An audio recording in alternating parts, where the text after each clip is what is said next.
श्री गणेशाय नमः। श्री सरस्वत्यै नमः। श्री गुरुभ्यो नमः। श्रुतिस्मृतिपुराणानाम् आलयं करुणालयं नमामि भगवत्पाद शङ्करं लोकशङ्करं।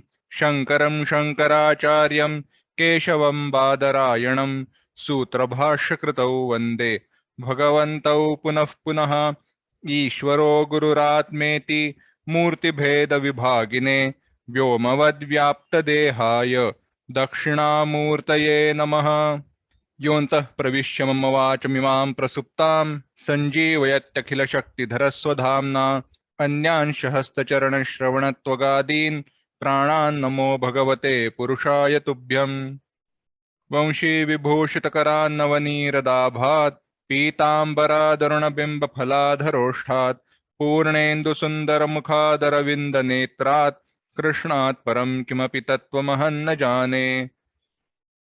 वसुदेवसुतं देवं कंसचाणूरमर्दनं देवकी परमानंदं कृष्णं वंदे जगद्गुरुम्। आज 12वें अध्याय के चिंतन को शुरुआत कर रहे हैं, प्रारंभ कर रहे हैं।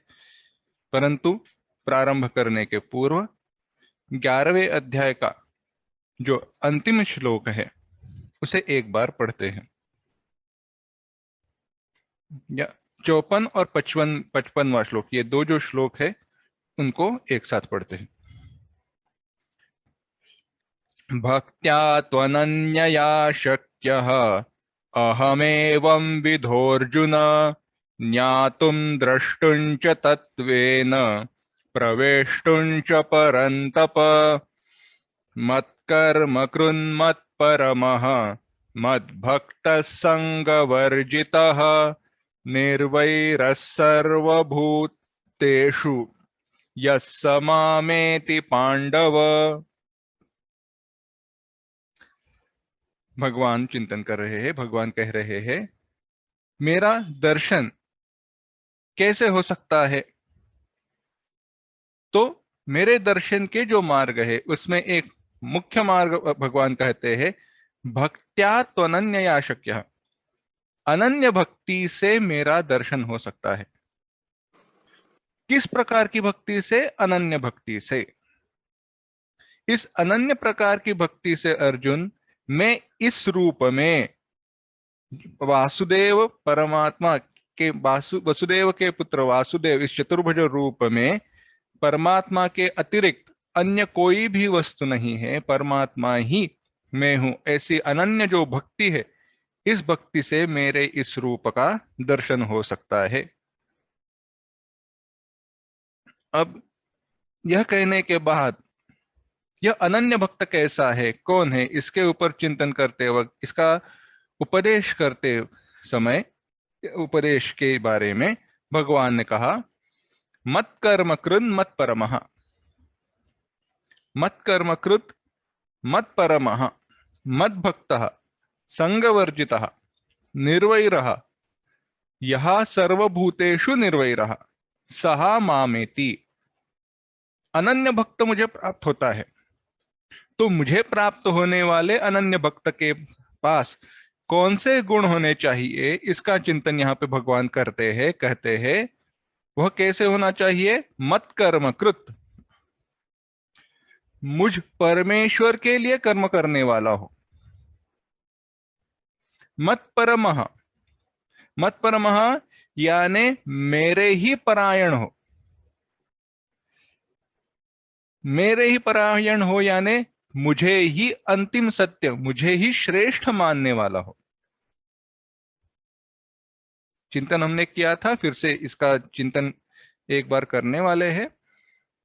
यह मद जो मेरा भक्त है, मद भक्तः, इतना ही नहीं, संग वर्जितः, जिसने संग का परित्याग किया है, संग छोड़ दिया है। और आगे कहा यह सर्वभूतेषु निर्वैरः, सारे भूतों से जो निर्वैर हो गया है। अब चिंतन करो, मत कर्म कृत मत परमः, ये दो विशेषण उपयोगित किए गए हैं, दो विशेषण बताए गए। किसके लिए? भक्त के लिए। मेरा भक्त कैसा है? अनन्य है। यानी कैसा है? मुझे ही श्रेष्ठ मानने वाला है। यानी कैसा है? मेरे लिए कर्म करने वाला है और मुझे श्रेष्ठ मानने वाला है। नहीं बात समझ में आई? उदाहरण बताया गया। बताया गया कि देखो, कोई एक सेवक रहता है। सेवक स्वामी, अपना जो मालिक है, उसे क्या कहता है? अपने स्वामी को श्रेष्ठ समझता नहीं, अपने स्वामी की सेवा करता है, उसका वह कार्य है। तो मत कर्मकृत, स्वामी के जो भी कार्य है वह कार्य करने में तत्पर वह सेवक होता है। स्वामी ने कार्य बताया, उस सेवक ने किया, तुरंत कर देता है, क्योंकि स्वामी की उस पे अपने आप पर कृपा बनी रहे, यह भाव सेवक का है। नहीं तो किसी दूसरे को वह रख लेंगे। परंतु अगर उसको पूछा जाए, आपके स्वामी ने ऐसे ऐसे किया, आपको क्या लगता है, आपके क्या विचार है? सेवक को पूछा गया कि आपके स्वामी ने ऐसे ऐसे पैसे उधार लिए, पैसे उधार दिए इस व्यक्ति को, आपको क्या लगता है? तो सेवक कहेगा, स्वामी को कुछ समझता नहीं है, यह व्यक्ति क्या वापस कर दे सकता है पैसे? मुझे पूछते तो मैं कहता ना देना, या फिर ब्याज की रकम बढ़ाकर दे देना। यानी स्वामी से ज्यादा सेवक अपने आप को विद्वान समझता है, अपने आप को श्रेष्ठ समझता है। यानी स्वामी के लिए वह कर्मकृत है, स्वामी की बताए गए कार्य करने के लिए वह तत्पर तो है, परंतु उनके परायण नहीं है। ऐसे ही उदाहरण, ऐसा ही विचार हमने 5वें या 4थे अध्याय में देखा था। वहां पर यही विचार आया था। भाष्यकार जी ने, आदि शंकराचार्य जी ने दूसरा उदाहरण दिया है। वहां पे कहते हैं वह, भवति कश्चित् रागी स्त्री चित्तः न तु स्त्रियम् आत्मत्वेन गृह्णाति राजानं महादेवं वा अयं तु मच्चित्तः मत्परः। जिसका चित्त, जिसका प्रेम, जिसकी प्रीति मुझ में ही हो, और मत्परः मत्परायणः। अब विचार कीजिए, उदाहरण ऐसे ही है, थोड़ा सा भिन्न है, परंतु कहने का उपदेश, कहने का तात्पर्य यही है। उदाहरण क्या बताया? कोई व्यक्ति है, स्त्रीण है, अपनी पत्नी से अत्यंत प्रेम करता है, प्रीति है बहुत, उसके बिना जी नहीं सकता, उसे अपने आंखों से दूर करता ही नहीं है। दिन रात पत्नी का ही चिंतन, कहीं बाहर जाता ही नहीं है, बाहर गांव उसके जाना है तो उसको साथ लेकर ही जाना है। ऐसे व्यक्ति को अगर बताया गया कि महाराज जी का संदेश है, राजा का संदेश है, तुरंत दरबार में बुलाया है, तुरंत आपको बुलाया है, त्वरित आप आ जाइए, तो क्या यह व्यक्ति कहेगा नहीं मैं नहीं आऊंगा? नहीं कहता। यानी कितनी भी प्रीति, कितना भी प्रेम अपनी पत्नी के ऊपर हो, परंतु यह व्यक्ति श्रेष्ठ किसे समझता है? राजा को श्रेष्ठ समझता है। यह महाशिवरात्रि है, उपवास का इसका व्रत है, नियम है। अब पत्नी ने कहा नहीं, अच्छे से पकोड़े बनाए हैं, तो क्या करेगा? तो उपवास का व्रत है तो व्रत का तो पालन करेगा ना। यानी जो महादेव यानी भगवान को यह श्रेष्ठ समझ रहा है। प्रेम कहीं है, परंतु श्रेष्ठता का भाव उस वस्तु में नहीं है जहां पे रस की प्रीति है, रस की, विषयों की वासनाएं हैं। अनन्यता की दृष्टि से हम चिंतन कर रहे हैं, भक्त की दृष्टि से, भक्त कैसे है इसके बारे में हम चिंतन कर रहे हैं उन दो उदाहरणों के द्वारा। एक आत्यंतिक सुख, आत्यंतिक सुख यानी इसके परे और सुख कहीं है ही नहीं, यह भाव। यह सुख के प्राप्ति के साधन में, सुख की प्राप्ति के साधन में, वस्तु में अपनी श्रेष्ठता की भावना नहीं होती है। यह व्यक्ति अपने पत्नी के ऊपर बहुत प्रेम करने वाला, परंतु क्या वह पत्नी को, उस देह को श्रेष्ठ समझता है? उस व्यक्ति को श्रेष्ठ समझता है? नहीं समझता। क्यों नहीं समझता? वह विचार, वह उसको स्पष्ट पता है, क्योंकि श्रेष्ठता वहां पे हो नहीं सकती। और ये यहाँ पे हमें ध्यान में रखना चाहिए कि उसकी विवेक बुद्धि जागृत है, विवेक बुद्धि सही स्थिर है, नहीं तो दूसरा अविवेकी ही हो जाएगा, विवेकहीन हो जाएगा। तात्पर्य क्या है? तात्पर्य यह है, कोई भी वस्तु जिसमें हमारी रस प्रीति है, हमारा रस, हमारी प्रीति है, इसका अर्थ यह है वह वस्तु मेरे लिए सुख का अनुभव कराने वाली है, मेरे सुख का साधन है।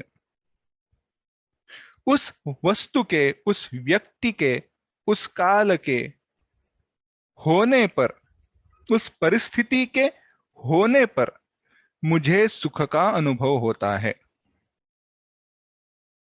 वह वस्तु, वह व्यक्ति, वह परिस्थिति न हो तो सुख की अनुभव में कमतरता हो जाती है, या मुझे सुख का अनुभव नहीं होता।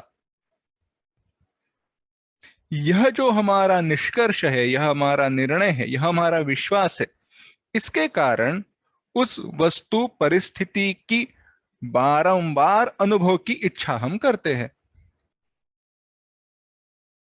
परंतु क्या उसे हम श्रेष्ठ मानते हैं? हम उसे श्रेष्ठ नहीं मानते। कैसे? हमारे जीवन के ही अनुभवों को देखते हैं। क्या है? एक सामान्य सा उदाहरण देते हैं।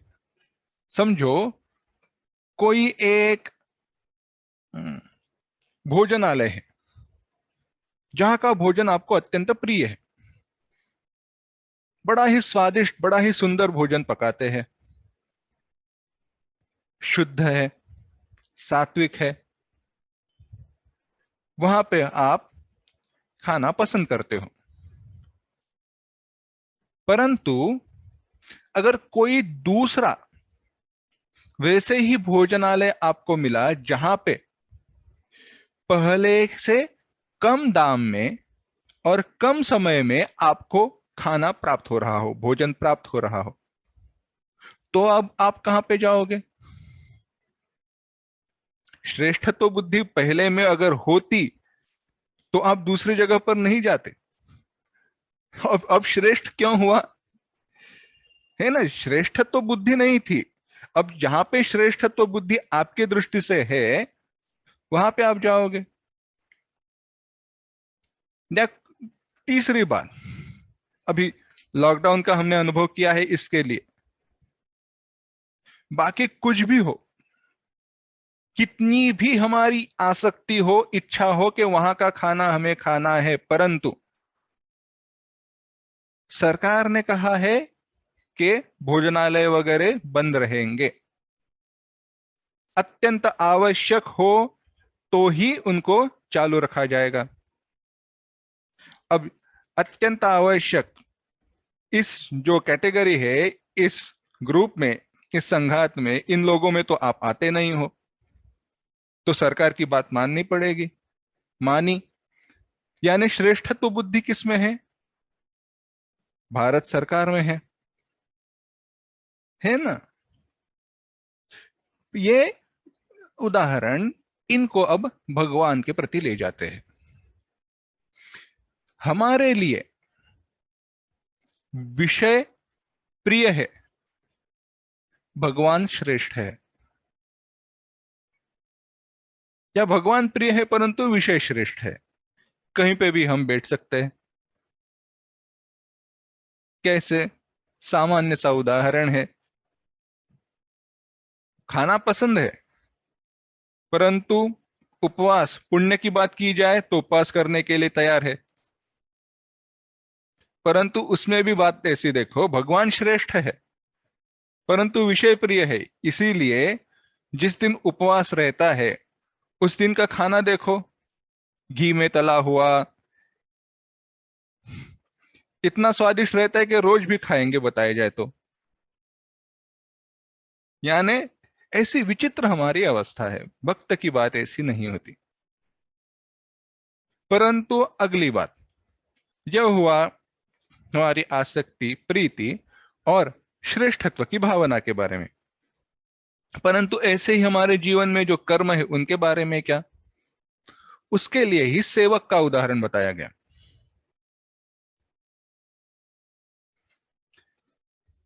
सेवक मालिक के द्वारा, स्वामी के द्वारा बताए गए सारे कार्य करता है, परंतु वह अपने आप को श्रेष्ठ समझता है, अपने आप को सही दृष्टि से, योग्य दृष्टि से अपने स्वामी के दास के रूप में नहीं देखता। वह अपना विचार अलग से रखता है, अपने विचारों को, अपने आप को श्रेष्ठ समझता है। हमारा भी ऐसे ही है। भगवान के द्वारा, भगवान के लिए हम कर्म करते हैं, भगवत प्राप्ति के लिए कर्म करते हैं, परंतु भगवान को हम श्रेष्ठ नहीं मानते, इसीलिए भगवान की बताई सारी बातें हम नहीं मानते हैं, उसमें हमारी बुद्धि का कुछ ना कुछ मिला ही देते हैं। यह बात है। इसीलिए भगवान ने कहा मत कर्म कृत मत परमः, मत कर्म कृत मत परमः। अगर इन सबके लिए श्रेष्ठ उदाहरण देखना है तो हनुमान जी महाराज का है। हनुमान जी महाराज कैसे थे? मत कर्म कृत मत परमः, भगवान के लिए कर्म करने वाले और भगवान को ही श्रेष्ठ समझने वाले।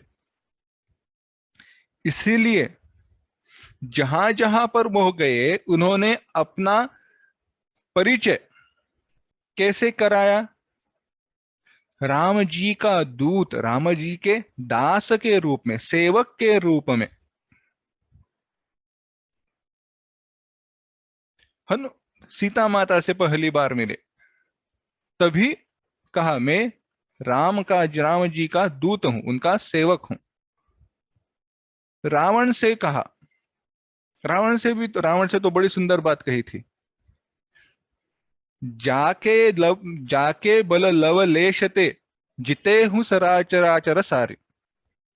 जिनके बल के एक लेश मात्र से, एक अंश, एक कण मात्र के कारण तुमने इस सारे चराचर को जीत लिया है, उन उसका मैं सेवक हूं, उस परमात्मा, उन भगवान का मैं सेवक हूं। क्या बड़ी सुंदर परिचय है, पहचान है। ज्ञान भी बताया, उपदेश भी किया, अपनी सेवक भाव को भी रखा। जाके बल लवलेशते, यह है मत परमः, भगवान को परम श्रेष्ठ समझना।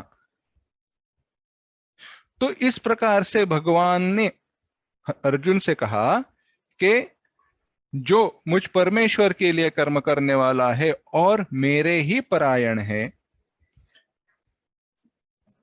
मुझे वह मृत्यु के पश्चात पाने योग्य परम गति जो मानता है,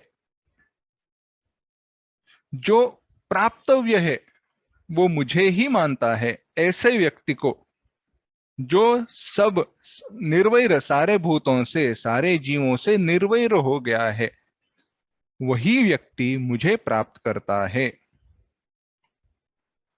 अब यह कहने के बाद अर्जुन के मन में प्रश्न निर्माण हुआ। तो भगवान, अगर ऐसी बात है तो मुझे ये बताइए, दूसरे अध्याय से लेकर अब 12वें अध्याय के प्रारंभ में, 12वें अध्याय की शुरुआत, 12वें अध्याय में उपदेश क्यों किया गया, 12वें अध्याय का प्रस्तावना विचार, इसका प्रस्ताव क्यों करना चाहिए, यानी 12वें अध्याय का चिंतन क्यों करना चाहिए, इसका विचार थोड़ा करते हैं। 11वें अध्याय के कारण 12वें अध्याय की प्रवृत्ति है, यह तो हमने देखा, क्योंकि अनन्य भक्त क्या है इसका विचार बताना है, आवश्यक है। परंतु और भी थोड़ा विचार है, क्योंकि सामने विद्यार्थी जो है, सुनने वाला अर्जुन है।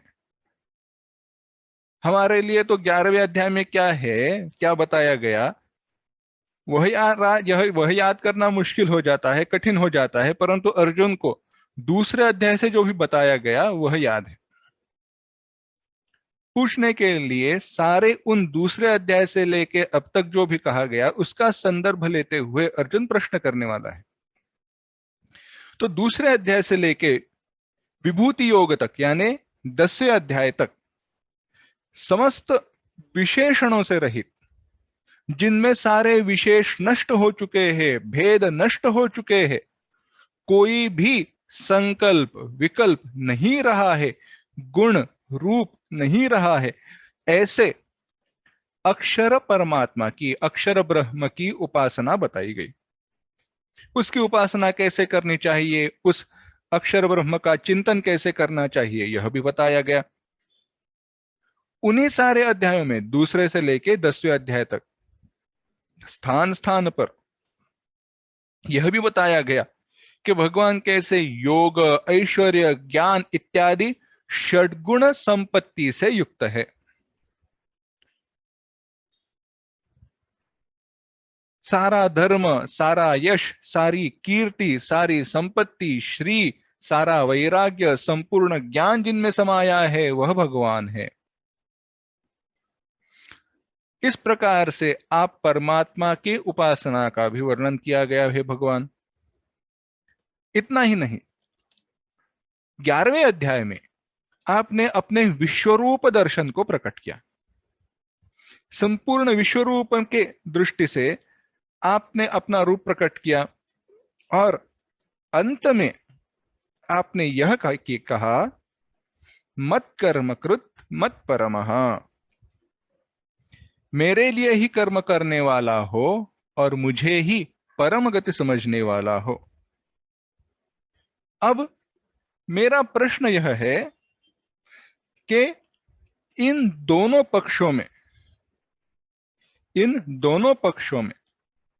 एक पक्ष क्या है, सगुण ब्रह्म उपासना, और एक है निर्गुण ब्रह्म उपासना। एक है सगुण ब्रह्म उपासना और एक है निर्गुण ब्रह्म उपासना। 11वें अध्याय में तो सगुण साकार रूप बताया, पहले अक्षर ब्रह्म के रूप में निर्गुण रूप का वर्णन किया था। तो इनमें से कौन सी उपासना श्रेष्ठ है, यह प्रश्न अर्जुन के मन में प्रकट हुआ, और इस दृष्टि से ही अर्जुन प्रश्न कर रहा है। देखते हैं 12वें अध्याय का पहला श्लोक। ओम श्री परमात्मने नमः। अथ द्वादशोऽध्यायः। अर्जुन उवाच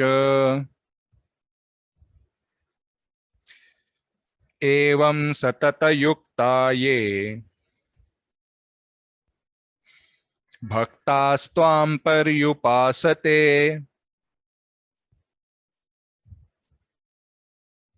ये चाप्यक्षरमव्यक्तम् तेषां के योगवित्तमाः।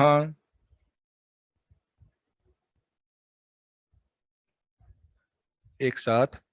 अर्जुन उवाच एवं सततयुक्ता ये भक्तास्त्वां पर्युपासते ये चाप्यक्षरमव्यक्तं तेषां के योगवित्तमाः।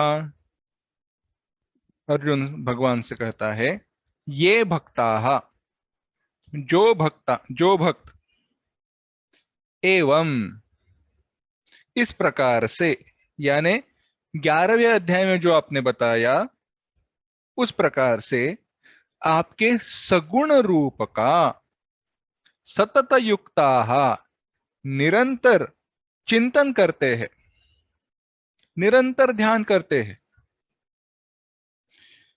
त्वाम पर्युपासते, आपके सगुण रूप का ही चिंतन करते हैं, सगुण रूप की ही उपासना करते हैं। और ये और जो अक्षरम अव्यक्तम अपि, अक्षर अविनाशी अव्यक्त अप्रकट रूप में, निर्गुण निराकार रूप में जो आपका निर्गुण निराकार जो आपका रूप है, उसी की उपासना करते हैं।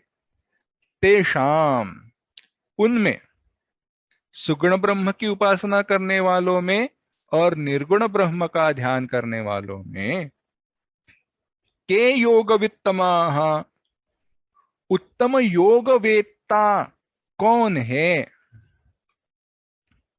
उत्तम योग वेत्ताएं कौन है, योगवित्त कौन है। प्रश्न सामान्य है। सगुण रूप का ध्यान करने वाले और निर्गुण रूप का ध्यान करने वाले, चिंतन करने वाले, इन दोनों में श्रेष्ठ कौन है। अब फिर से एक विचार करते हैं। प्रश्न सगुण रूप का ध्यान या चिंतन और निर्गुण रूप का ध्यान या चिंतन। प्रश्न यहां पे उपासना के बारे में है, ज्ञान की दृष्टि से नहीं है।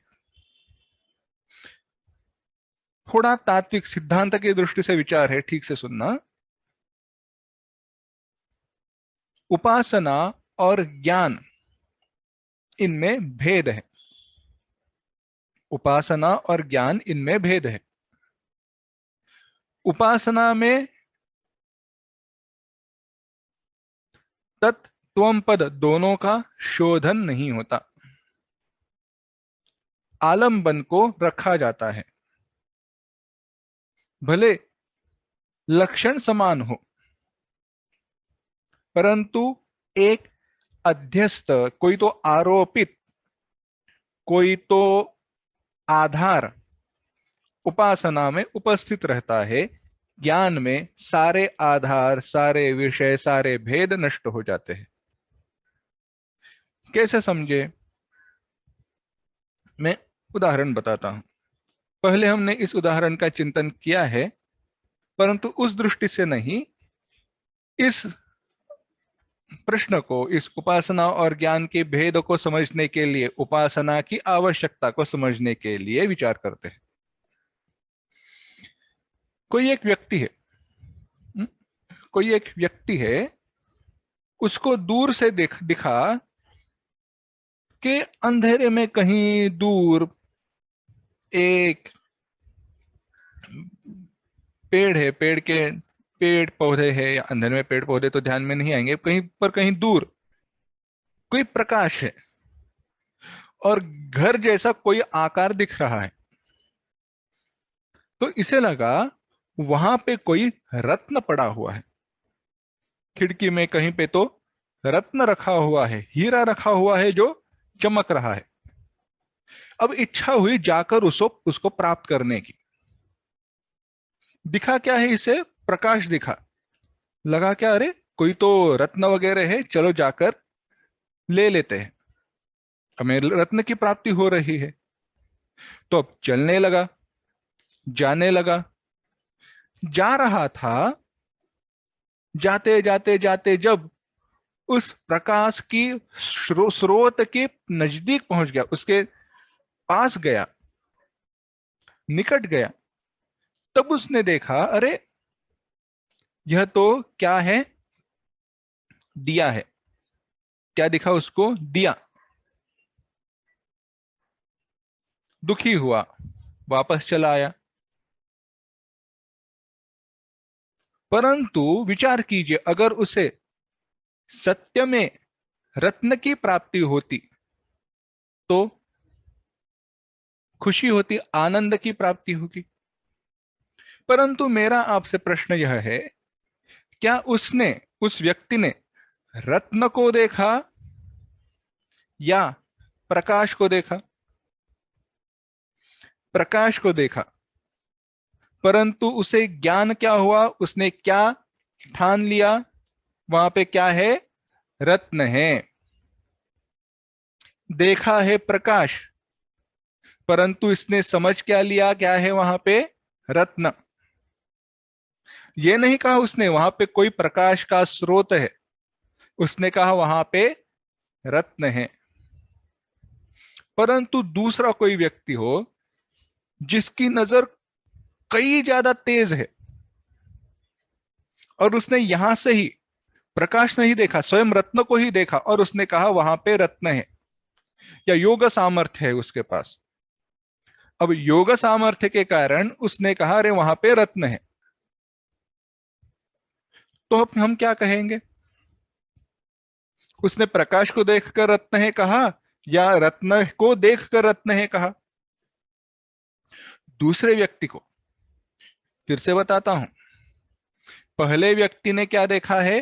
प्रकाश को देखा है, और प्रकाश को देखने के बाद पश्चात उसने कहा वहां पे रत्न है। पहले व्यक्ति ने अपने आंखों से रत्न को देखा नहीं है, परंतु उसको ज्ञान क्या हुआ है? वहां पे रत्न है। दूसरे व्यक्ति ने अपनी योग सामर्थ्य के कारण या इंद्रियों की तेज क्षमता के कारण प्रत्यक्ष रत्न को देखा और कहा वहां पे रत्न है। अब दूसरे व्यक्ति के लिए वहां पे रत्न है, यह हुआ ज्ञान। क्यों? क्योंकि उसने साक्षात देखा है, प्रत्यक्ष देखा है, अपने स्वयं उसने अनुभव किया है। परंतु दूसरे व्यक्ति के बारे में आप सोचिए, दूसरे व्यक्ति ने देखा है प्रकाश। रत्न का लक्षण है प्रकाशमानता। उस प्रकाश को देखकर उसने वहां पे क्या निश्चय कर लिया? वहां पे रत्न है। और जब प्रकाश के देखा है प्रकाश, प्रकाश को समझा रत्न, प्रकाश को रत्न समझना सही है या गलत है? गलत है, बिल्कुल सही नहीं है, योग्य नहीं है। यानी उस ज्ञान की दृष्टि से विचार किया जाए तो वह क्या है? भास है, आभास है, संभ्रम है। परंतु ऐसे होते हुए भी जब वह प्रकाश के स्रोत के पास वह पहुंचा तो उसने रत्न की प्राप्ति की। तो उसने रत्न की प्राप्ति की। तो प्रकाश को रत्न समझकर प्रकाश की स्रोत की तरफ बढ़ना और बाद में रत्न की प्राप्ति होना, यही उपासना के लिए उदाहरण है। उपासना में जो विषय आंखों के द्वारा देखा नहीं जाता, आंखों के द्वारा देखा नहीं जाता तात्पर्य है समझने के लिए अत्यंत दुर्लभ है, कठिन है। पहले व्यक्ति को ना उसके पास योग सामर्थ्य है, न तेज नजर है, दृष्टि है, तो क्या वह उस रत्न को, दूर पर जो रत्न था उसको देख पाया? नहीं। उसके लिए देखना बहुत ही कठिन था। परंतु प्रकाश को देखकर उसने क्या समझा है? वहां पे रत्न है। समझो दूसरे व्यक्ति ने, किसी ने इसको बताया था, अरे प्रकाश है ना, रत्न हो सकता है। इसी प्रकार से जो भी भगवान के लक्षण है, भगवान के लक्षण है। वहां पे ही जहां पे परमात्मा है नहीं, जहां पे परमात्मा परमात्मा के रूप में, ब्रह्म ब्रह्म के रूप में, ईश्वर अपने स्वरूप में प्रकट नहीं है, वहां पे वो है ऐसे बताया जाता है और कहा जाता है ऐसे समझो और प्राप्ति का प्रयास करो। अब जहां पे परमात्मा नहीं है, के वाक्य फिर से कहता हूं, केवल जहां पे केवल ऐसे, क्योंकि परमात्मा सर्वत्र है, तो आरोप किया गया जैसे है नहीं वैसे बताकर, लक्षण क्या बताए, परमात्मा के बताए, पर उनको एक मर्यादित, हमारे बुद्धि के लिए जो समझ में आ सकता है उस रूप में वहां पे बताया। अब ऐसे बताकर जब उस मार्ग पर कोई व्यक्ति चलने लगता है, तो अंत में उसे उस वस्तु की प्राप्ति नहीं होती जहां पे परमात्मा का आरोप किया गया है, परंतु साक्षात परमात्मा की प्राप्ति होती है। जैसे प्रकाश को देखकर रत्न की बुद्धि से उस स्रोत की तरफ बढ़ने वाले व्यक्ति को प्रकाश की नहीं, रत्न की प्राप्ति हुई। इसी प्रकार से प्रतिमा में हो, मूर्ति में हो, या इन दोनों के अभाव में किसी अन्य आलंबन आधार में हो, भगवान का वहां पे, परमात्मा का वहां पे आरोप किया जाता है। इसी को कहते हैं उपासना। बड़ी एक सामान्य व्याख्या बता रहा हूं, सामान्य विचार बता रहा हूं। उपासना का स्वरूप अलग अलग प्रकार से होता है।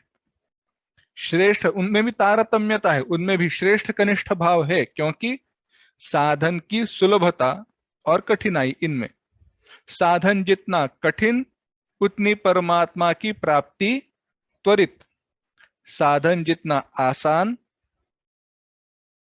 ऐसे कहना थोड़ा मुश्किल है क्योंकि परमात्मा की प्राप्ति साधन पर नहीं, प्राप्त करने वाले साधक की तैयारी पर है, कितना उसके पास वैराग्य इत्यादि का है उसके बारे में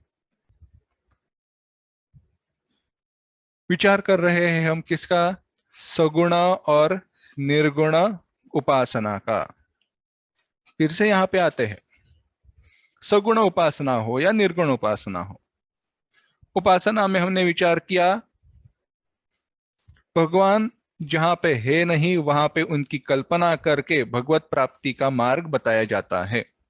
क्यों बताया गया?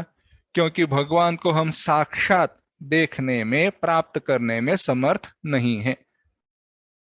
इसीलिए क्या कहा गया, देखो यह शालिग्राम है, शालिग्राम में भगवान विष्णु है। बुद्धि आरोपित की गई और कहा उपासना करो, तो क्या किया जाता है, वहां पे प्राण प्रतिष्ठा की जाती है। प्राणा इह प्राणाः, जो, क्यों, जो मेरे हृदय में भगवान प्रकट हुए हैं उनको ही मैं इस स्थान पर आवाहित करता हूं, उनको प्रकट करा रहा हूं। अब वहां पे वो प्रकट हुए, प्रकट हुए, आरोपित किया गया, अब वहां पे वह परमात्मा है, इसके द्वारा उपासना बताई गई। तो अब बताओ, जब मूर्ति की पूजा हो रही है, कोई विग्रह, कोई प्रतिमा की पूजा हो रही है, तो पूजा प्रतिमा की हो रही है या भगवान की हो रही है ना? हम नमस्कार किसे करते हैं? हम नमस्कार न उस मूर्ति को करते हैं न प्रतिमा को करते हैं, हमारा नमस्कार उस भगवान से होता है, उस परमात्मा तत्व से होता है।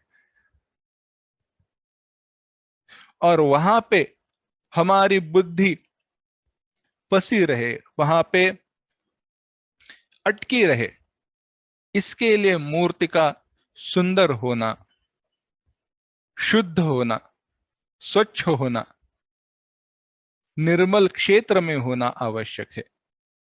क्योंकि जैसा जैसी मूर्ति वैसे हमारा मन।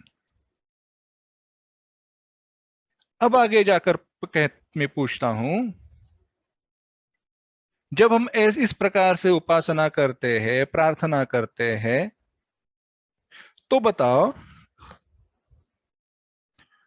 हमें मूर्ति की प्राप्ति होती है या भगवान की प्राप्ति होती है अंत में? जो भी भक्त है, जो भी संत है, उनको उन मूर्तियों की प्राप्ति हुई या भगवान की प्राप्ति हुई? भगवान की प्राप्ति हुई। संतों ने स्वयं बताया भगवत प्राप्ति होती है, यह उपासना है, भगवत प्राप्ति का मार्ग है। परंतु अब प्रश्न निर्माण होता है, क्या करें? सगुण उपासना करे या निर्गुण उपासना करे?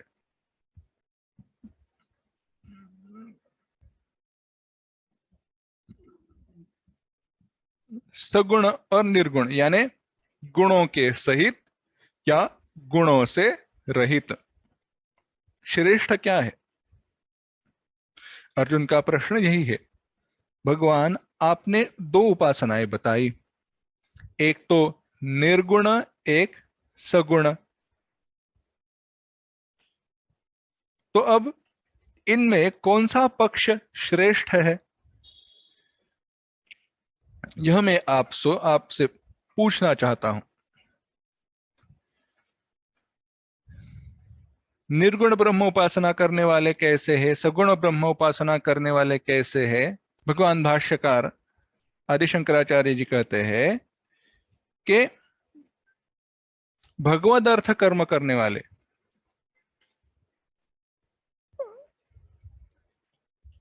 आदि शंकराचार्य जी ने उन्होंने एक, अगर कहना है तो कह सकते हैं, एक क्वालिफिकेशन ही बता दिया, क्वालिफाइंग के जरूरी क्या है सगुण ब्रह्म उपासना और निर्गुण ब्रह्म उपासना, इनके बारे में करने वालों के लिए क्या आवश्यकता है, क्या होना चाहिए तब भी वह उस मार्ग पर चले।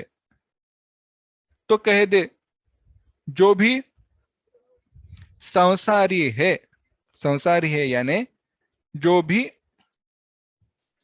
संसार में फंसे हुए हैं, उतना तीव्र वैराग्य जिनके पास नहीं है, उनके लिए उन्होंने कहा सगुण ब्रह्म उपासना का मार्ग। भाष्य में उन्होंने जब उन्होंने इसके ऊपर व्याख्या की है, भाष्य लिखा है, तो वहां पे कहते हैं कि भगवद अर्थ कर्म करने वाले, भगवत अर्थ भगवान के लिए कर्म करने वाले यानी बुद्ध्या युक्तो यया पार्थ कर्म बंधम प्रहास्यसि, कर्मयोग की मार्ग पर चलने वाले जो है। और कर्मयोग के मार्ग पर चलने वाले कौन है? जो कर्म करते हैं वह, जिन्होंने कर्म का त्याग नहीं किया है वह, यानी इसका तात्पर्य यह है जिन्होंने सन्यास का ग्रहण नहीं किया है या सन्यास बुद्धि का आचरण, सन्यास बुद्धि से आचरण नहीं करते हैं, अभी भी जिनके हृदय में विषय वासनाएं हैं, ऐसे ये लोग हैं। जो भक्त अनन्य भाव से शरण जाकर, भगवान के शरण जाकर पूर्व दर्शित जो भी विश्वरूपधारी दर्शन है, उस विश्वरूप परमात्मा की उपासना करते हैं। अब वहां पे कोई गुण है, सगुण आकार है, सहस्र बाहु है, अनंत अनंत मुख है इत्यादि, ऐसे रूप से ध्यान करते हैं। तथा साथ ही में वो दूसरे है, कैसे है? समस्त वासनाओं का त्याग करने वाले। दूसरे कैसे? समस्त वासनाओं का, सारी वासनाओं का उन्होंने त्याग किया है, नो कोई भी इच्छा नहीं है। बड़ा कठिन काम है, कोई भी इच्छा नहीं है। ऐसे सर्वकर्म सन्यासी। सर्वकर्म सन्यासी का भी विचार हमने देखा। केवल आश्रम ग्रहण करना नहीं, वासनाओं का त्याग करना सर्वकर्म सन्यास। न निरग्निर न चाक्रियः, विचार किया था हमने। केवल क्रिया कर्म और अग्नि का त्याग करना ही सन्यास नहीं है, उसमें रस का भी चला जाना, उसमें इच्छा ही न होना, उसकी इच्छा ही न होना सन्यास है। तो कहा ऐसे विशेषणों से युक्त जो है वह अक्षर, समस्त उपाधियों से रहित, परब्रह्म की इंद्रियों से अतीत, परे जो ब्रह्म है उसकी उपासना करने वाले, यानी जहां पे कोई गुण नहीं है। और अब जिनकी विषय वासना नष्ट हो चुकी हो वही तो कर सकते हैं ना ब्रह्म का ध्यान। नहीं तो हमें कहेंगे ब्रह्म, परंतु मन में तो ब्रह्म कौन सा है? ब्रह्म जो हमारे रसोई में मिलता है, अन्न है पूर्ण ब्रह्म। हमारे लिए अन्न ही, भोजन ही हमारे लिए ब्रह्म होता है, ऐसे नहीं। अक्षर ब्रह्म की उपासना करने वाले जिनके पास तीव्र वैराग्य है। अब इनमें से कौन से श्रेष्ठ है बताओ? तो भगवान अब उत्तर दे रहे हैं, उनमें से श्रेष्ठतर योगवेत्ता कौन है? अधिकता से योग जानने वाले कौन है? तो भगवान उत्तर देते हैं, श्री भगवानुवाच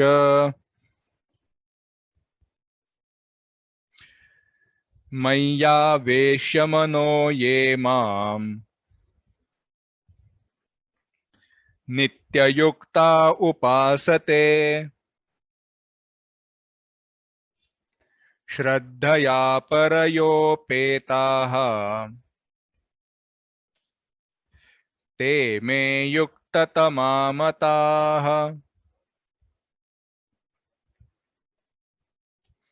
एक साथ, श्री भगवानुवाच मय्यावेश्य मनो ये माम् नित्ययुक्ता उपासते श्रद्धया परयोपेताः ते मे युक्ततमा मताः।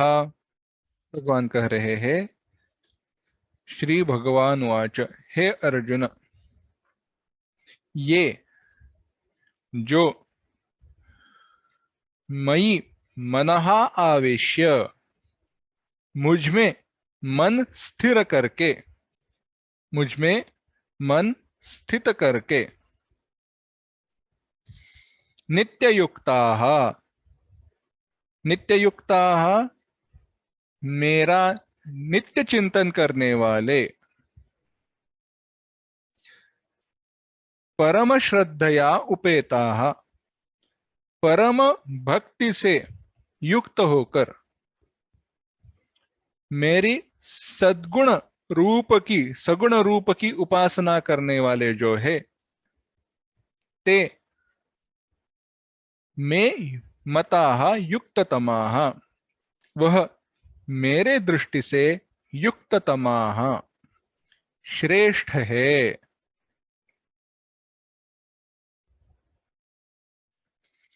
भगवान कह रहे हैं, जो भक्त मुझ विश्वरूप परमेश्वर में मन को समाधिस्थ करके, एक करके, तल्लीन होकर, उसमें ही समाहित तो होकर, केवल विश्वरूप का ही चिंतन, दूसरा कोई चिंतन नहीं, इस प्रकार से पंचक्लेश, पंचक्लेश, अविद्या अस्मिता राग द्वेष अभिनिवेश, इनसे रहित होकर, राग आदि से रहित होकर, सर्वज्ञ मेरे विश्वरूप की जो उपासना करते हैं, श्रद्धा से युक्त होकर मेरी उपासना करते हैं, वह श्रेष्ठ है। क्यों श्रेष्ठ है? क्योंकि वे नित्य हमेशा नित्य लगातार मुझ में ही चित्त लगाकर, मुझ में ही चित्त स्थिर करके दिन व्यतीत करते हैं, इसीलिए उनको युक्त तमाह, योग युक्त कहना उचित है। तो प्रश्न ये होता है, उत्पन्न होता है, क्या बाकी तो फिर योग युक्त नहीं है? तो बाकी के बारे में क्या? भाव तो ऐसे लगता है कि जैसे संसारियों को आप श्रेष्ठ कह रहे हो।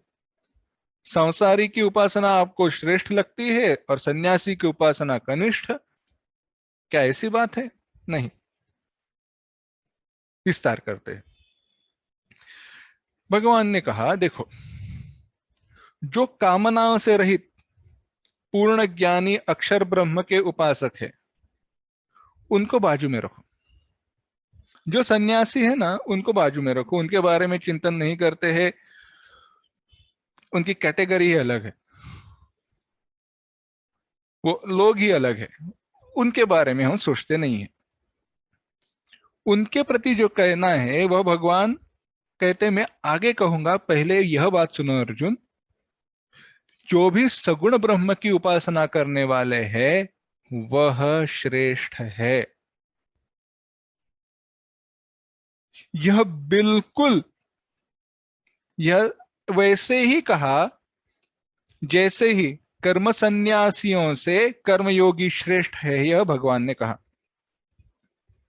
कर्मयोग का आचरण करने वाले श्रेष्ठ है, कर्मयोग का आचरण कर्म संन्यास से श्रेष्ठ है। अर्जुन ने प्रश्न पूछा था कि ज्ञान श्रेष्ठ है या कर्म? भगवान ने कहा ज्ञान से कर्म श्रेष्ठ है। पर भगवान, आपने तो ज्ञान की निंदा, ज्ञान का कर्म की निंदा की है और ज्ञान की सर्वश्रेष्ठता बताई है, परंतु आप उल्टा क्यों कह रहे हो? भगवान ने कहा, मैंने जो कहा वही सत्य है, क्योंकि ज्ञान के लिए तुम अधिकारी नहीं हो। कुछ ऐसे ही विचार यहां पे भी है। तो जब अब प्रश्न निर्माण होता है कि बाकी जो निर्गुण संन्यास, निर्गुण उपासना करने वाले लोग हैं, उनके बारे में क्या? तो भगवान कहते हैं, ये त्वक्षरम निर्देश्यम अव्यक्तम पर्युपासते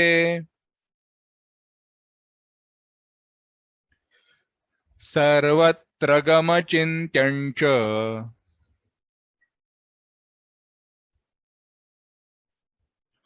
कूटस्थमचलं ध्रुवम्।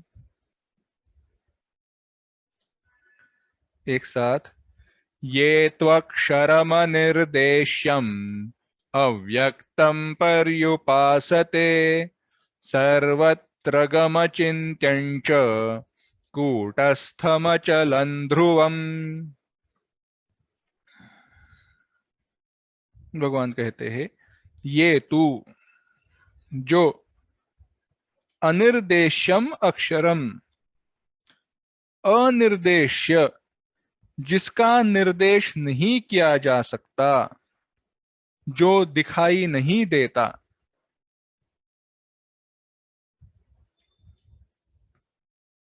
अक्षरम, अनिर्देशम, अस्थूलम, कूटस्थम, निर्विकार,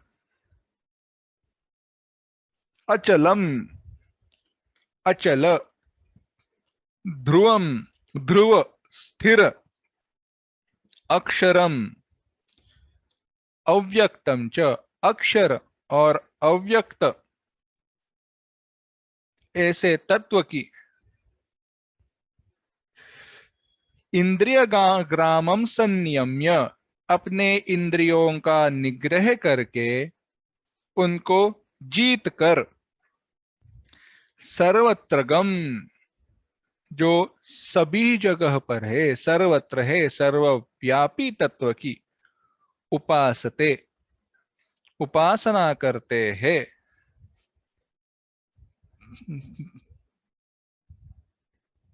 वह,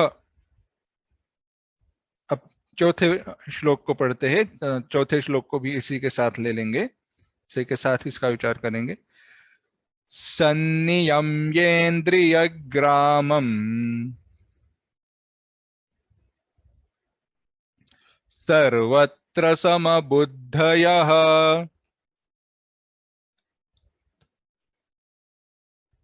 ते प्राप्नुवन्ति मामेव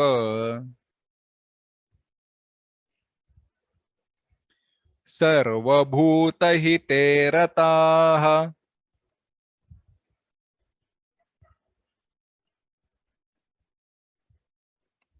एक साथ, सन्नियम्येन्द्रियग्रामम् सर्वत्र समबुद्धयः ते प्राप्नुवन्ति मामेव सर्वभूतहिते रताः। तो ऐसे जो है इस लक्षणों से युक्त मेरे उपासना करने वाले हैं, कैसे? सर्वभूत हित संयम्येन्द्रिय ग्रामम, अपने इंद्रिय ग्राम इंद्रियों का निग्रह करके, ते जो वो सारे उपासक है कैसे है? सर्वभूत हिते रताः, सारे प्राणी मात्रों के, सारे भूतों के हित के लिए रुचि रखने वाले, सारे भूतों की हित में तत्पर होने वाले, तत्पर रहने वाले, सर्वत्र समबुद्धयः, सारे जगह पर सर्वत्र समबुद्धि वाले जो है वो माम एव प्राप्नुवन्ति, मुझे ही प्राप्त होते हैं। जो इंद्रियों के समुदाय को भली भांति संयमित करके विषयों से रोककर सर्वत्र सब समबुद्धि वाले जो उपासक है, इष्ट अनिष्ट की प्राप्ति में, इष्ट अनुभव में, अनिष्ट अनुभव में, सुख की अनुभव में, दुख की अनुभव में जिनकी बुद्धि समान होती है, ऐसे वे समस्त भूतों के हित में तत्पर अक्षर ब्रह्मोपासक मुझे ही प्राप्त करते हैं। भगवान, मेरी एक इच्छा है, चाहे आप भगवत गीता के 700 की जगह पर 800 श्लोक बताओ, परंतु ऐसे हमारे मन में संभ्रम मत निर्माण करो, है ना? लगता है भगवान बात सीधी बताते ही नहीं है। क्या कहा? कहते हैं सन्यासी तो श्रेष्ठ है, संसारियों से उनकी श्रेष्ठता ज्यादा है, परंतु वो जो उपासना करते हैं उससे श्रेष्ठ बताया सगुण ब्रह्म उपासना श्रेष्ठ है। भगवान, चीटिंग है, ऐसे नहीं करना चाहिए। ऐसे नहीं है। भगवान जो भी बात बताते हैं सोच समझकर बताते हैं। भगवान का सिखाना, भगवान का जो उपदेश करने की प्रक्रिया है, रीति है, वह कॉलेज प्रोफेसर की तरह नहीं है। जो है वह बताया, जैसे है बताया। वह एक माँ अपने बेटे को जैसे उपदेश करती है, एक पिता छोटे बच्चे को जैसे उपदेश करता है या करना चाहिए, वैसे है। क्या है? वह सामने जो व्यक्ति प्राप्त है उस व्यक्ति के अधिकार को देखकर उपदेश करते हैं। इन्होंने हमारे लिए जब उपदेश किया है भगवान ने, तो हमारे लिए जो योग्य है वह कहा, क्योंकि भगवान को भी पता है कि भगवत गीता को सुनने वाला जो है, भगवत गीता के अर्थ की प्राप्ति की इच्छा रखने वाला जो है, उसके पास यह सामान्य विवेक है, वह समझ सकता है क्या श्रेष्ठ है क्या कनिष्ठ है। परंतु जब मैं कहूंगा कुछ श्रेष्ठ है तो वह विशेष रुचि से सुनेगा, जानने का प्रयास करेगा, प्रयत्न करेगा कि वह श्रेष्ठ कनिष्ठता क्यों है। वह उसका निर्णय होगा, वह उसका विश्वास होगा। केवल मैंने कहा इसलिए वह ऐसे नहीं करेगा। तो इन दो श्लोकों में, तीसरे और चौथे श्लोक में भगवान क्या कहना चाहते हैं? देखिए, भगवान ने कहा जो उस अक्षर पुरुष की उपासना करते हैं वो अव्यक्त है, अव्यक्त होने के कारण शब्द का विषय नहीं होता, शब्दों से वर्णन नहीं कर सकते, कुछ निर्देश कर सकते हैं परंतु यह ऐसे ही है ऐसे नहीं कह सकते। नीला है, नहीं नीला नहीं है, पीला है, नहीं है, रंग है, रंग नहीं है, तो है ही नहीं, नहीं नहीं है। तो ऐसे जिसको शब्दों में पकड़ा नहीं जा सकता, ऐसा जो निर्गुण रूप है, किसी भी प्रकार जिसे बतलाया नहीं जा सकता, इसके लिए जिसे अनिर्देश्य कहा गया, उसी की जो उपासना करते हैं। यहां पर उपासना की व्याख्या एक देखते हैं। उपासना इस शब्द की व्याख्या क्या है? उपासनम नाम यथाशास्त्रम उपास्यस्य अर्थस्य विषयीकरणेन सामीप्यम उपगम्य तैलधारावत् समान प्रत्यय प्रवाह वेगः प्रवाहेण दीर्घकालम यद आसनम तद उपासनम आचक्षते। आदि शंकराचार्य जी ने बड़ी सुंदर व्याख्या की है। कहा जो भी जिसकी भी उपासना करनी है, उस वस्तु को, उपास्य वस्तु को शास्त्रोक्त विधि से, जैसे शास्त्रों में कहा गया है वैसा, अपनी बुद्धि से नहीं। यह सगुण उपासना के लिए भी लागू है और निर्गुण उपासना के लिए भी लागू है। इसीलिए भगवान गणेश जी कभी भी मोटरसाइकिल पर नहीं बैठते, क्योंकि शास्त्र में नहीं कहा गया। मूर्ति कला में, मूर्ति जब बनाई जाती है तो कैसी हो, पूजा के लिए जिस मूर्ति को रखा जाए वो कैसी हो, इसका एक शास्त्र है। किस रूप की उपासना की जाए, इसका एक शास्त्र है। तो पूछोगे क्यों? हर व्यक्ति का स्वातंत्र्य वहां पे नहीं है, क्योंकि शास्त्र में बताए गए। क्यों? क्योंकि भगवान ने जब उपासना 10वें अध्याय में विभूतियां बताई, तो केवल सात्विक ही विभूतियां क्यों बताई? मन सात्विक हो इसके लिए। अगर मन को हमें सात्विक बनाना है तो आलम्बन भी सात्विक होना चाहिए। इसीलिए कैसी भी मूर्ति नहीं हो सकती। मूर्ति, जो भी आलंबन हो हमारी उपासना का, वह शास्त्रों ने जो बताया है वैसे ही हो, शास्त्र में जैसे बताया वैसे ही। तो वैसे उसको अपने उपासना का आलंबन बनाकर, आधार बनाकर, उसमें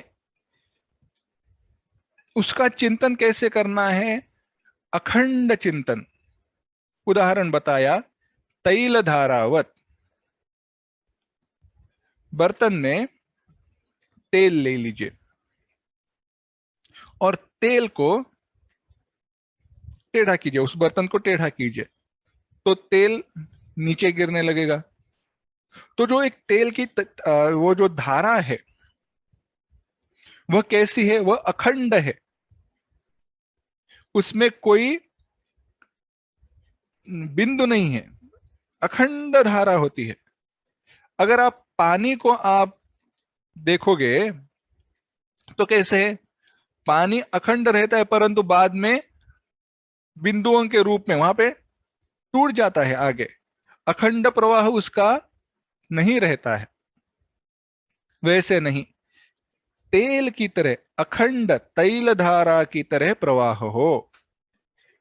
ऐसे तेल के समान हमारे मन के वृत्तियों का हो जाना, यानी मन में केवल और केवल उस उपास्य का विचार, जिसकी उपासना कर रहे हैं उसी का विचार, कोई विषयों का विचार न हो। ऐसी अवस्था में आसनम, रहना, स्थिर हो जाना है उपासना। इसीलिए अगर ऐसे विचारों में स्थिर हो जाना आवश्यक है तो शरीर का स्थिर होना आवश्यक है, और शरीर को स्थिर करना है तो हमारा आसन सिद्ध होना चाहिए, और आसन सिद्ध होना हो तो योगासन आवश्यक है। हम कहते हैं ना योगासन, शरीर आसन, शरीरम स्थिरम सुखम आसनम, कोई भी अवस्था में स्थिर रहना। इसीलिए हम जब अष्टांग योग का विचार करते हैं तो कैसे क्या कहते हैं, यम नियम आसन प्राणायाम, और बाद में प्रत्याहार धारणा ध्यान समाधि, जो अंतर्गत विचार है, अंतर यानी आंतरिक साधन है, वह बाद में आए। पहले शरीर का आसन, बाद में मन का आसन। मन का पहले शरीर स्थिर हो, बाद में मन स्थिर हो। इसी प्रकार से उपासना में मन का स्थिर होना है उपासना। परंतु अक्षर कैसे है, सर्वत्र गम, सर्वव्यापी है, किसी एक विग्रह के रूप में, किसी एक ही रूप में नहीं है, किम उसका रूप ही नहीं है। अचिंत्यम, चिंतन ही नहीं किया जा सकता। कूटस्थ है, कूटस्थ है, अचल है, निर्विकार है। ऐसे जो रूप में प्रकट है, जो स्थिर है, ऐसे अक्षर पर ब्रह्म की जो उपासना करते हैं, कौन? चौथे अध्याय, चौथे श्लोक में भगवान कहते हैं, इंद्रिय समूहों को अपने निग्रह करके, यानी यम नियम जिनके पक्के हो गए हो। आसन तो स्थिर उनका है ही। ऐसे सर्वत्र समबुद्धय, सब में समान बुद्धि जिनकी है, ऐसे सर्वभूत हिते रताः, भूतों में, सारे भूतों के हित में तत्पर जो अक्षर ब्रह्म उपासक है, वह मुझे ही प्राप्त करते हैं। तो भगवान ज्ञानी कहां पे गए? ज्ञानी तो आत्मैव मे मतम। अक्षर ब्रह्मोपासक मुझे प्राप्त होते हैं, यह कहने का तात्पर्य यह है कि ज्ञानी को तो मैं अपना आत्मा समझता हूं, तो जो मुझसे भिन्न नहीं है वह मुझे आकर क्या मिलेगा? हम दोनों में भेद नहीं रहा है। उपासना है यानी थोड़ा बहुत भेद है, तुरंत समाप्ति हो जाएगी। जो भगवत स्वरूप ही है, उन संत जनों के विषय में युक्ततम अयुक्ततम कुछ भी नहीं कह सकते। जो सत्य दृष्टि से अनन्य है, भगवान से भिन्न है ही नहीं, वह कैसे भी उपासना करे, सगुण करे या निर्गुण करे, उनके बारे में युक्त क्या कहना और अयुक्त क्या कहना। लोगों को बताने के लिए, दिखाने के लिए, जो ज्ञानी महापुरुष है वो कैसी भी उपासना करे, उनके लिए युक्ततम, श्रेष्ठ, कनिष्ठ भाव नहीं किया जा सकता। तो अब बात ऐसी है, देखा जाए तो ऐसे तो लगता है क्या, जो निर्गुण ब्रह्मोपासक है वह श्रेष्ठ है, क्योंकि उनके उनके लिए प्राप्ति का अधिकार, वह उनका जो भी वर्णन किया गया वह तो ऐसे लगता है वह श्रेष्ठ होने चाहिए। परंतु ऐसी बात नहीं है। बात यह है, उनके लिए क्लेश, दुख बहुत है। यह अक्षर ब्रह्म उपासक कैसे है, और उनकी दृष्टि से, उनकी तुलना में सगुण ब्रह्मोपासक, विश्वरूप उपासक जो है, वह उनको मैं युक्ततम क्यों कहता हूं, भगवान ने युक्ततम क्यों कहा है, इन सब का विचार हम करेंगे, परंतु वह अगली बार करेंगे। ओम असतो मा सद्गमय, तमसो मा ज्योतिर्गमय, मृत्योर्मा अमृतंगमय। ओम शांति शांति शांति। हरि ओम। श्री गुरुभ्यो नमः। हरि ओम।